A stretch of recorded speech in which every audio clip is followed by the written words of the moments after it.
بسم اللہ الرحمن الرحیم۔ السلام علیکم معزز طلبہ کرام، آپ سب کیسے ہیں؟ آج ہم اصول الشاشی کے سبق نمبر 121 کو پڑھیں گے۔ آج کے سبق کا عنوان ہے ایک اعتراض ایک جواب۔ آج کے ہمارے سبق کی عبارت وَهَذَا بِخِلَافِ نِکَاحِ الْمُشْرِكَاتِ سے شروع ہوتی ہے۔ آئیے عبارت پڑھ کے اس کا ترجمہ کرتے ہیں، اس کے بعد باقاعدہ سبق کی وضاحت کی طرف بڑھتے ہیں۔ مصنف علیہ رحمہ لکھتے ہیں وَهَذَا بِخِلَافِ نِکَاحِ الْمُشْرِكَاتِ وَمَنْكُوحَةِ الْأَبِ وَمُعْتَدَّةِ الْغَيْرِ وَمَنْكُوحَتِهِ، اور یہ مسئلہ برخلاف ہے منکوحہ مشرکات کے نکاح کے، اور باپ کی منکوحہ کے نکاح کے، اور غیر کی معتدہ کے نکاح کے، اور غیر کی منکوحہ کے نکاح کے۔ وَنِکَاحُ الْمَحَارِمِ وَنِکَاحِ الْمَحَارِمِ وَنِکَاحِ بِغَيْرِ شُهُودٍ، اور محارم کے نکاح کے بھی یہ مسئلہ برخلاف ہے، بغیر گواہوں کے منعقد ہونے والے نکاح کے بھی یہ مسئلہ برخلاف ہے۔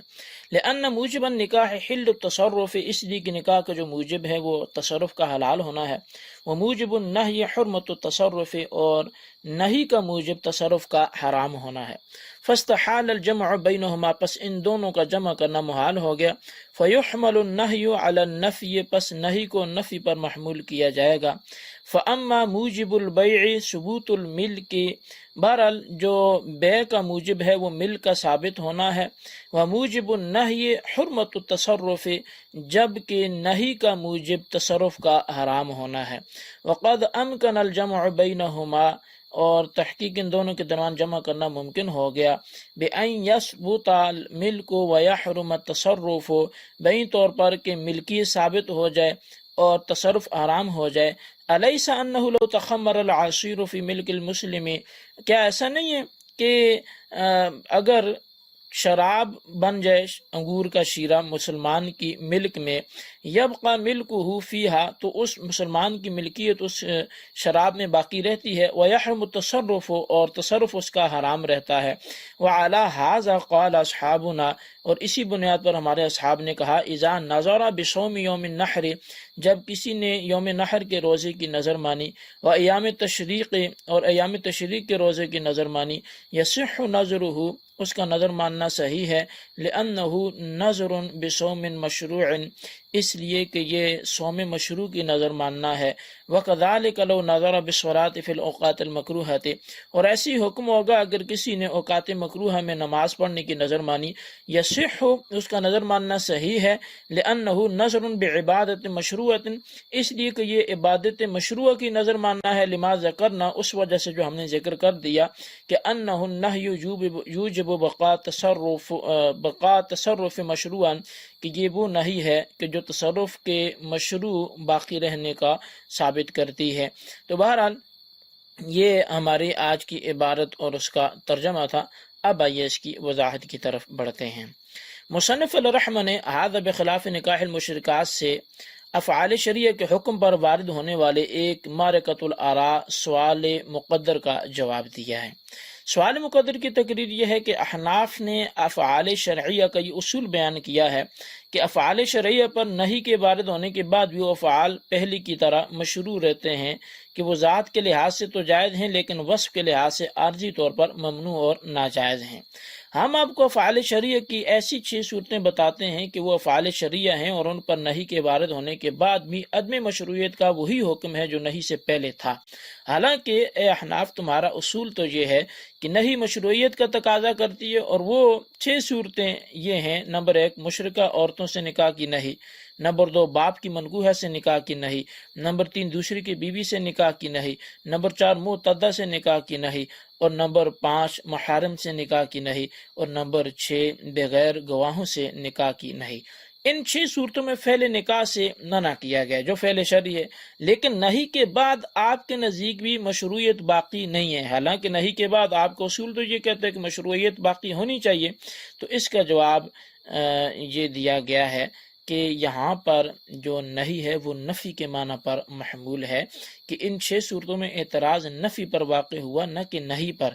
جس معنی پر ہم نے محمول کیا اس پر آپ کا اعتراض نہیں ہے، اور جس معنی کو لے کر آپ نے اعتراض کیا وہ یہاں مراد نہیں ہے۔ اب نہیں کو نفی پر محمول کرنے کی وجہ کیا ہے اور یہ کیسے محمول کر لیا؟ تو کہتے ہیں کہ نہیں کو نفی پر محمول کرنے کی دلیل یہ ہے کہ ایک حلت تصرف ہے اور دوسری چیز حرمت تصرف ہے۔ ان دونوں کا ایک ہی وقت میں ایک ہی جگہ پہ جمع ہونا محال ہے کہ ایک ہی جگہ حلت بھی ہو اور وہیں پر حرمت بھی ہو۔ سوال مذکورہ 6 صورتوں میں منہی عنہ نکاح ہے، اور نکاح میں حل تصرف ہے کہ نکاح کرنے کے بعد بیوی سے نفع اندوز ہونا یہ حلال ہے، جبکہ نہیں میں حرمت تصرف ہے کہ نفع اندوز ہونا حلال نہیں ہے۔ اس محال سے بچنے کے لیے نہیں کو نفی پیمانہ پر محمول کیا گیا تاکہ 6 صورتوں میں ممانعت دائمی رہے اور ہمارا اصول بھی مسلم رہے۔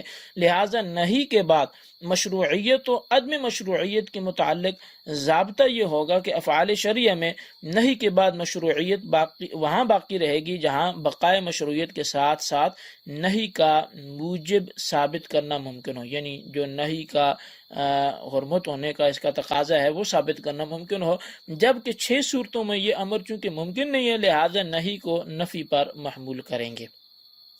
اب مصنف علیہ رحمہ فاما موجب البیع سے سوال مقدر کے جواب سے پیدا ہونے والے ایک وہم کا ازالہ کر رہے ہیں۔ وہم یہ ہوا کہ جس طرح پچھلی 6 صورتوں میں افعال شرعیہ پر نہیں کو نفی پر محمول کیا گیا، تو اسی طرح افعال شرعیہ میں سے ایک بے فاسد بھی ہے، اس پر بھی نہیں وارد ہے تو اس کو بھی نفی پر محمول کرنا چاہیے تھا، حالانکہ اس کو نہیں پر برقرار رکھا گیا ہے۔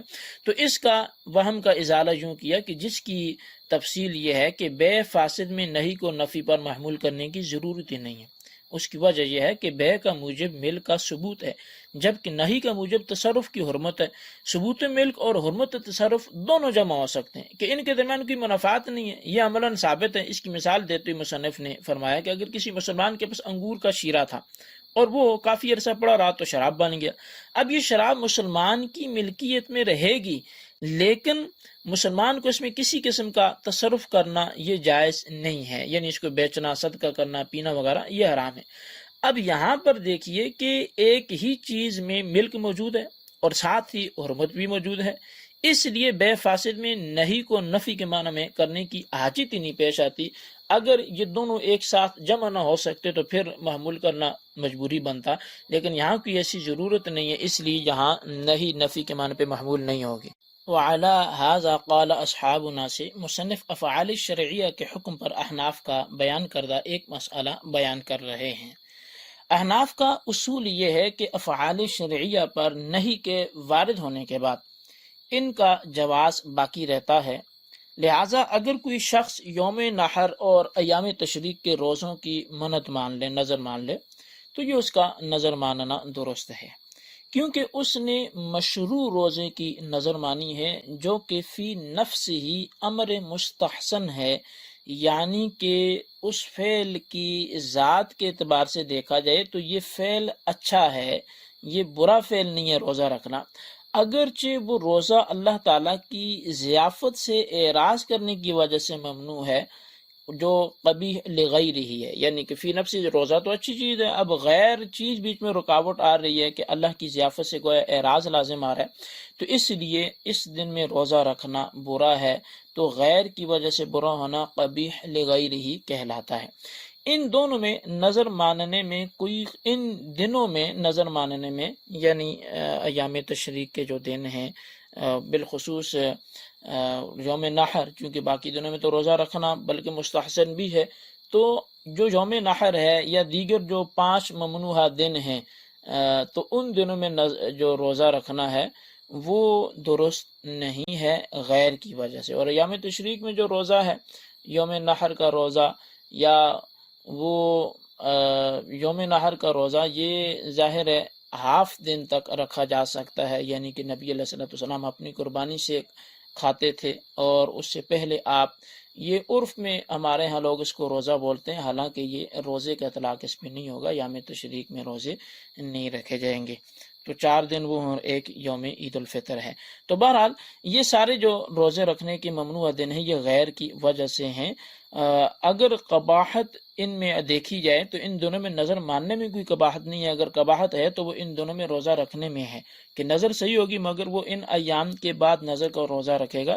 اسی طرح 3 اوقات مکروہ میں اگر کسی نے نفل پڑھنے کی نظر مان لی تو اگرچہ نفل نماز پڑھنا اچھا ہے اور امر عارض کی وجہ سے یہ ممنوع ہوگا کہ ان 3 اوقات میں شیطان کی چونکہ عبادت کرنے والوں کے ساتھ یہاں مشابہت لازم آتی ہے تو اس وجہ سے ممانعت ہے، مگر وہ کسی دوسرے وقت میں اپنی نظر کو پوری کر لے۔ یہ تفصیل جمہور احناف کے نزدیک ہے، جبکہ امام ظفر اور امام شافعی کے نزدیک ان دونوں میں روزہ رکھنے اور مکروہ اوقات میں نظر ماننے سے یا نماز پڑھنے کی نظر ماننے سے منع کیا گیا ہے۔